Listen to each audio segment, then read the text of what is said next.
So does that mean that the political parties are not even looking at their constitutions to operate? They are not. They are not. In fact, the first national caucus of APC, I think was last week or 10 days ago, of which it was reported that the Senate President didn't attend. But it should be, the meeting ought to be every week, Monday nights. That's when they normally meet to discuss legislative and executive program. But Mr. Mokwe, for those who argue, because in that narrative as well, while they were stating what transpired in the proceedings, some argue that it does appear as though with this preservative order, they might just have granted the motion on notice through the back door. Because if they had to wait for 30 days, and then when it gets back to the National Assembly, you go to court, because they think that the ultimate intention is to ensure that they delay this as much as possible so that they won't have the time to amend and then take it back to the National Assembly, or I beg your pardon, take for INEC to have time to prepare. Does that argument hold water? Well, I think one of the things that is clearly entrenched in the rules of almost every court, including the Federal High Court, is that, the court has a discretion with regard to this motion on notice, as I have put it, either to proceed with motion on notice or to keep matters in status quo, pending when the substantive issues in the originating summons resolve. Because you must understand that the originating summons procedure is an expeditious procedure. That is not like your normal trial that you can delay with. You file your originating summons, you put in your arguments, the other side puts in the argument, and the court can really speedily resolve this issue. So I really don't think that granting an order or making an order preserving the status quo is getting the motion on notice granted through the back door. It's part of the powers of the court. It's part of his powers. Inherent powers. To make this kind of preservative orders. And the court itself can say, look, I don't even want to go into all of the nitty-gritty of a motion on notice. I will keep matters in status quo, and then I will go into the main issue. The court has the powers to do that. So I don't think there's anything wrong in that, really. What if the National Assembly proceeds and activate their powers and say, well, not the powers here. If we go ahead and activate Section 58.5, this is our role, this is our responsibility, we will go ahead and begin to seek two-thirds. What will happen? Well, it will not promote rule of law. No matter the provocation or how they feel dissatisfied with what has happened in court, I think they should toe the path of constitutionality or constitutionalism by, getting their lawyer to file the necessary process. What I will advocate is that the court should give accelerated hearing to the suit, since it came by way of originating some affidavit evidence. So for me, if all the parties have filed their papers by next Tuesday or Wednesday, they should take the full argument, because what is involved in the case, from what I have read in the online, is interpretation of the Constitution. They wanted the court to interpret whether the amendment that INEC did, National Assembly did, on sequence of election, is in accordance with the powers given to INEC to organize and supervise and conduct election. That is the principal question for determination.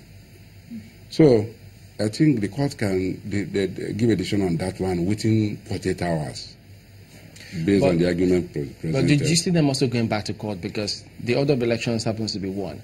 The other part where I think the president in that letter that he wrote to the National Assembly was talking about the fact that, no, you cannot be deciding or making laws for local government. I think which the National Assembly then said that they were going to perhaps, one of the daily said they will tinker with some of those provisions and send it back, or go ahead and veto.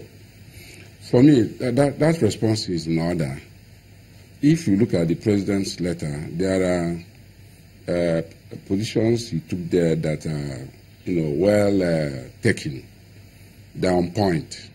The one dealing with legislating for local government, you cannot do it. You now criminalize state independent electoral commission officers and said they shall now be treated as INEC staff and liable to imprisonment. And you cannot do that. They have their own state electoral commission laws and local government laws. You cannot. If they say they are prepared to drop, that is that spirit of give and take. The president had given you reservation. If they are prepared to drop it, present it back, I will give my assent.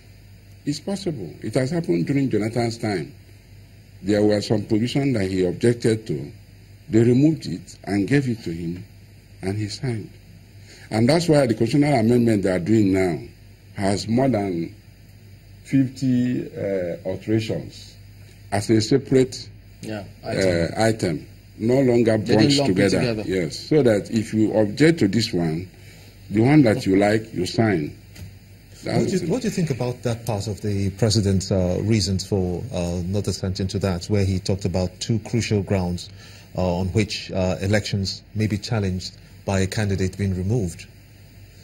Will that place the electoral process in any disrepute, as it were, if we are to have those two parts included? Well, unfortunately, I have not been able to see the text of that amendment on grounds for election. But somebody did a summary of the amendment, and what they did there was to now provide that if you are questioning the qualification of a candidate to contest the election, it shall be limited to the grounds stated in the Constitution. It's no longer that you didn't submit your voter's card or that you registered in Lagos and contested in Anambra. No. They restricted the grounds for challenging election on qualification as stated in the Constitution. That is, are you a citizen? Have you been found guilty by a court of competent jurisdiction? These are what they did. I don't know the other grounds they removed, because there are 4 grounds for challenging an election ordinarily in the Electoral Act: qualification, and then corrupt practices, and non-compliance with the principles provided in the Electoral Act. And in the amendment they did, they now included non-compliance with rules and regulations of INEC, which is good. If you don't comply with the Electoral Act and with INEC rules and regulations governing the election, from what I read, it's now part of a grant to challenge an election. So I don't understand whether there was a removal of some of the grounds. Have you read it? Yes, I've read it. None of those grounds were actually removed, as rightly observed. What they have tried to do with that amendment is to confine the issue of qualification to what is prescribed by the Constitution. So you don't expand the grounds of qualification. In other words, the grounds upon which you can challenge an election on the ground of qualification must be a ground provided for in the Constitution. So that particular submission doesn't really hold water? No, I didn't. When I read it myself, I didn't really think that it held any water at all. So insofar as it's not as if they removed any particular ground. They just merely clarified the ground of qualification. That the only ground of qualification you can agitate are those prescribed by the Constitution.